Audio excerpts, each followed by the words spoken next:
What's up, Scyushi Squad? We back in some more Trove, and yes, that's right. I'm actually going to be getting an event guide video out the day of the event. What? I mean, honestly speaking, I just figured, why not? I'm kind of feeling a little bit under the weather, so I thought that I would end up relaxing and just doing some editing and stuff. Give myself a little bit of a break before I end up doing another stream today. But anyways, we've got the Heckbug event going on right now. So obviously everybody's on because these events are always the best. They end up giving you tons and tons of different items that you can either buy out of the store or grind for free, or at least some stuff like that mount right there. You can get that out of the event right now. There is a new store pack, but I'll have a review talking about this in a couple days, because the plan is that I'm going to have the event guide video for you guys today, which is going to be a shorter variant of the actual event participation, which was a live stream that I just finished, and that will probably go public tomorrow, which means that the day after is going to end up being when I'll end up having a video review of the Star-Crossed Heckbugs pack, which it looks pretty good. I mean, I genuinely really like these Heckbug packs in the game. Anyways, before we get started with today's video, I just gotta let you guys know, speaking of a pack, if you are new to Trove, you can use a sign up link in the description, and then anything you end up buying out of the cash shop, I make a percentage of that sale. It's an awesome way you can help me out with my cost of living, even though I haven't heard from Game Ago in like a year. Anyways, the start of the event is make a bowl of Hecky Chow, and this is the big reason why I wanted to rush this event video for you guys today, because you'll notice that the description doesn't actually explain anything that you're supposed to do. So all you gotta do is just head into the hub area, go over here to the Radiant Dayspring. This is where you craft it. I don't know why it's hidden in here, but okay, whatever.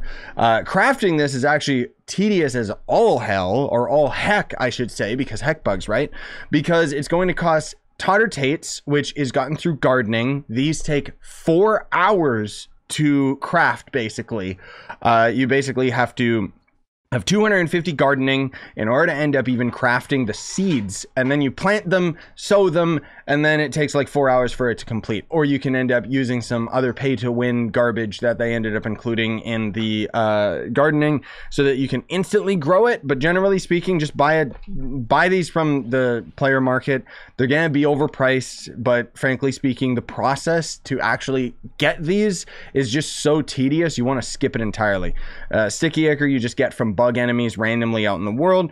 Chocolate is another thing that is very specific and very, very easy to do, actually, because all you need to do is be at this third skill tree within gardening in order to end up crafting a sponge that you then end up throwing at chocolate, and then it ends up putting the chocolate item within your inventory. Most of all, it's for builders, so that you could then end up placing down chocolate in your club world and stuff. But generally speaking, you use chocolate as a crafting resource. You can do this with water as well as lava. So hey, there you go, the more you know. And then bleach bone, which is just from enemies and also very commonly found on the ground in Dragonfire Peats. Anyways, you craft one of these bad boys, and then it's just basically going to end up being an item that you can end up using during the event. It is going to end up disappearing after the event, but it is going to end up being right here, which after you complete that first portion where you end up crafting it, you're going to end up getting a Cave Skitterer's Trove, which is the new event box, and these are actually really, really cool. So moving on, the next part of the event wants you to throw it. So you throw it down on the ground, and then this little dude basically is supposed to follow you around for 10 minutes. And he's going to end up having a very specific function depending on the 2 different gameplay options that you're going to end up choosing. So you can either end up grinding Heckbugs in Dragonfire Peaks, which is going to be where you'll get that giant Monarch mount that we saw other people rocking 2 seconds ago, as well as a couple allies and stuff, and they are going to be all tradable, which is beautiful. But the new items are going to be exclusively in the geode caves, but we'll get into that momentarily. So after you throw the bag, you'll end up gaining our Cave Skitterer's Trove. Then they want you to deal with the Heckbug invasion in Dragonfire Peaks. You gotta end up basically killing, or well, maybe not even killing, just interacting with 50 of them. So all you gotta do is just get your little guy to end up interacting with them, which, I mean, these things are very, very common. You can find them kind of all over the place. I might not find them like immediately right now because the world is probably just, you know, there's probably full of people that are dealing with these bad guys right now. But you'll be able to see them very easily with this heart video effects. Sometimes they do respawn, so you can just go in a circle in an area. But generally, if I throw down my little buddy, it's going to end up removing the heart barrier because these guys are invincible until their heart is broken and then their barrier is gone. They'll continue being an enemy and you can destroy them. Or they'll end up having a very, very low percentage chance of falling in love with your little buddy. In which case, if they do that, you'll end up getting a Heckbug love box, which can end up giving you a mount and a couple other items. So anyways, you gotta do that to 50 of them, and then you'll end up getting more of those Skitter Trove boxes. And then next you have to help Heckbugs find love. So this is that lower percentage value that I mentioned, where you basically just gotta get really, really lucky to have them fall in love with your little Skitterling, rather than destroy them as an enemy. And then when that triggers, the positive reaction triggers, you have to do that 10 times in order to complete this next portion of the event, which will end up giving you cave skitters, troves boxes again. Now, before we move on, that method that the game just taught us is actually how you'll end up getting a handful of different rare drops. So you can end up getting, you know, a couple different heckling allies, which these will end up being very expensive on the player market after the fact. Okay, so keep in mind with any of these items that you end up grinding and trying to trade to players, wait until after the Heckbug event leaves, because then obviously people can't continually farm them, so their value in the market is slowly going to end up getting inflated, on top of the fact that this event has some of the coolest items that you can get as a free-to-play, including, as I mentioned previously, the full Heckbug Monarch, which is going to end up not only being in a store pack, but you can end up also getting this as a super duper rare drop off of the you know, the bugs that you end up having in the Dragonfire Peaks. So anyways, moving on to the next part, they want you to defend against Heckbug invaders. Perfect timing. So that was actually a Heckbug invader, which basically they spawn every like 8 or 12 minutes or something like that if you're standing in a world, so you could go AFK or something like that. Really time gated, really annoying. Or if you got a big brain and you got 5,000 power rank, to say the least, you can end up going into the Everdark, and there's going to end up being the Colosseums in here. So the same way that you end up getting a class gem, right? But the enemies that are actually located within these Colosseums count as invaders, just in general, even if they're not going to end up being thematically the same invaders related to the Heckbug event, they are going to end up counting as invader kills. So you can just use those to end up getting yourself that part of the quest done. Easy peasy. And that'll end up giving you more of the skitter boxes, of course. And then they want you to help Heckbugs in the geode caves. Now, this is where things get... it gets tedious, but you do kind of, like, it is kind of worthwhile to end up doing this, which is kind of neat. So these guys are only going to be in the Sunken Sun Vault. This is a portion of the game that I'm sure everybody forgot about. But yeah, so they're going to end up having these little critters, these Heckbug themed critters that are going to end up being in the geode caves here. I'll see if I can end up finding one, or maybe, actually I already have footage of one, so this is what one looks like. You just find them, and then you're going to have to give them one of 3 different things. Actually, you can give them like 4 different things, I think. Sometimes you'll need to shoot them with your laser. Sometimes you gotta throw a blanket on them if they're cold, give them food, or give them antibodies in order to end up healing them. But in order to end up giving them any of those things, you gotta come over to this Crystology workbench, and then this is where you end up crafting all of the different things that you end up throwing on them or whatever, which of course requires resources from within the geode caves in the first place. So it's very, very tedious if you haven't experienced the geode caves before. Otherwise, you can buy a lot of these resources. It's just gonna be kind of expensive. So out of completing that, you gotta help 25 of these little bad boys, and then you can end up getting a Heckbug egg, which you can also end up finding Heckbug eggs in the geode caves. And then what you're gonna do is come over to the egg incubator, and you can just add them in. I actually have a bunch of these right now. They're only gonna take 10 seconds to craft, which is really cool. And they're going to end up having 3 different options of geode related allies, or companions as the game calls them, that you can end up recruiting. which basically ends up giving you, look at that, the Trinity 3. We actually just got all of them. So this is the most common, this is rarer, and then this is the rarest of. That is just photogenic right there. So anyways, through it, what's going to end up happening with each of these bad boys? Well, you can end up using them in the geode caves to end up giving you basic stat buffs, but you can also end up training them for a certain degree. So obviously I wouldn't recommend that you end up training most of these guys up unless you are actually planning on using them. You can see all the stats that they're going to end up having. That's for the rarer of the three. This is the least common one, and then this is the least common one, and then this is the most common, sorry. But you can see each of them ends up giving you different stats as you level them up. It is going to end up costing various geode resources in order to level them. But the interesting thing is, do I have a couple of these bad boys? Yeah, I do. Okay, so I'm going to end up upgrading it once just because why not, right? Because what's going to happen is any extra of these allies that you have, you can actually go to the Forever Home Finder, which is basically just a meat, compactor. Like you're destroying them, right?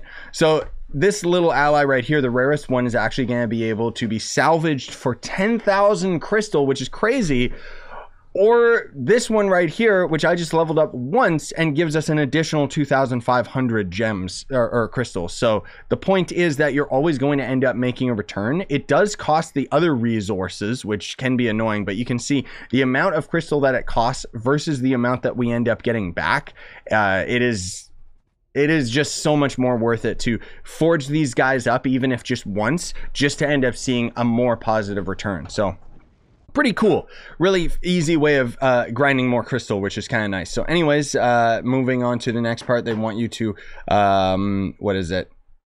Sorry, I gotta skip through some of my screenshots here. The last part is to, it was to hatch a Heckbug egg. So we already just ended up doing that, and that would end up being the last portion of the event. And then you get the bouncing Heckbug mount, which the funny thing is that this Heckbug mount actually is tradable. I don't know why they give you a tradable variant. Usually when you get one out of the event, it's untradable. So just be careful if you decide to sell it. Honestly, I'd say you don't want to sell it now, because right now everybody's got it, which means it's going to be super duper cheap. So it's going to end up getting increased in value the further you end up getting from this event and the items being obtainable. Now, this is the second half of the event, which basically what I mean is you can either end up grinding the Monarch and a couple allies out of the Dragonfire, or you can craft the new, grind the new stuff free to play so that you can trade out of the geode caves. Because as you end up helping out the critters, they're going to end up giving you those boxes that I'd mentioned, which I don't seem to have any on me right now, which kind of sucks, but hey, whatever.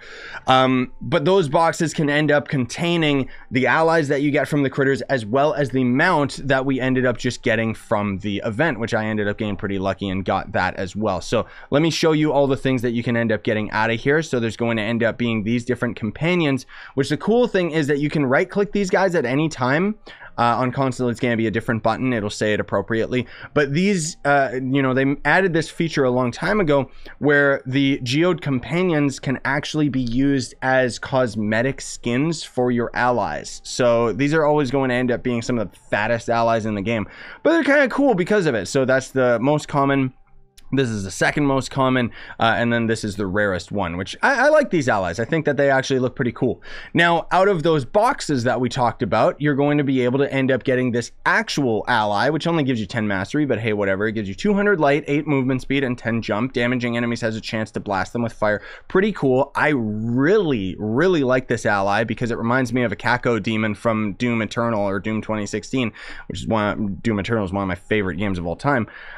Very, very cool. But then there's also going to end up being the bouncing mount. This is the one that you get out of the event, but you can also get it out of the boxes. So the funny thing is that this mount will not only be a bouncing mount, but it's going to be, I think this is the first bouncing mount that also doubles as a flying mount. And I love the way that it looks so pathetic.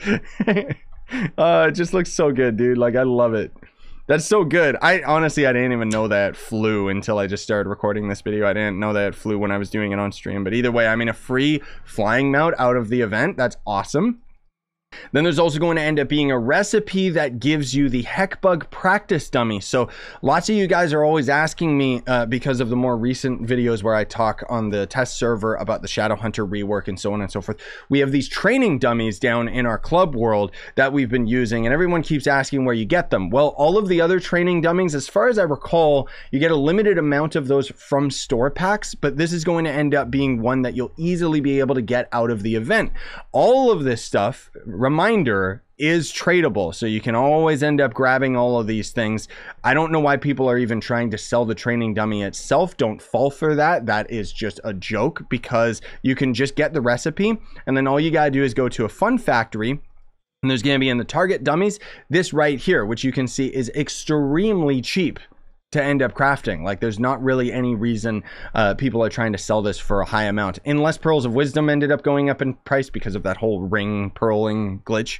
But either way, you'll end up crafting one of these bad boys, and then it's going to go into your builder's inventory, and then you can place it down on the ground. So we've actually got one I set up right over here. I'm going to bring the other two training dummies over here, and you can kind of use these effectively, if the game would stop glitching out, to kind of see the average of your damage numbers. Now, keep in mind that, you know, this is something that I gotta remind people of, because we've been kind of showing off damage numbers with these, with the Shadowhunter rework on the test server, which isn't live today, just saying.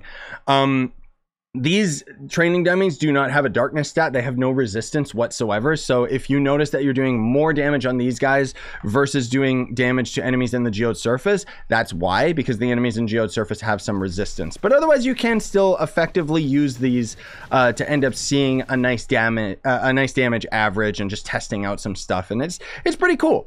But yeah, I think that pretty much covers the entirety of today's video, other than the fact that there's going to end up being those other allies. Let me see if I can... Heckling, that's what they're called.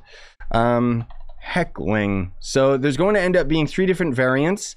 As far as I know, it doesn't really matter where you get these. Like, it's not like the blue ally is exclusive from the blue one that you can find in Dragonfire Peaks, but there's going to be that one right there. There's also the ultra rare gold one.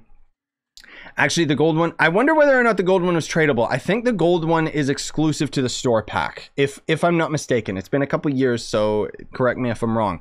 And then there's the handsome one as well, which I can't look at the store packs because I already own them, and then they're out of the store. However, I do have a video pack review of the store pack and of the Monarch mount and everything like that, so you guys can go out of your way to check those out on the channel if need be. Anyways, thanks for watching. Really appreciate it. Smash like stuff for more. Buy the merch you want to support. This is not a merch hat.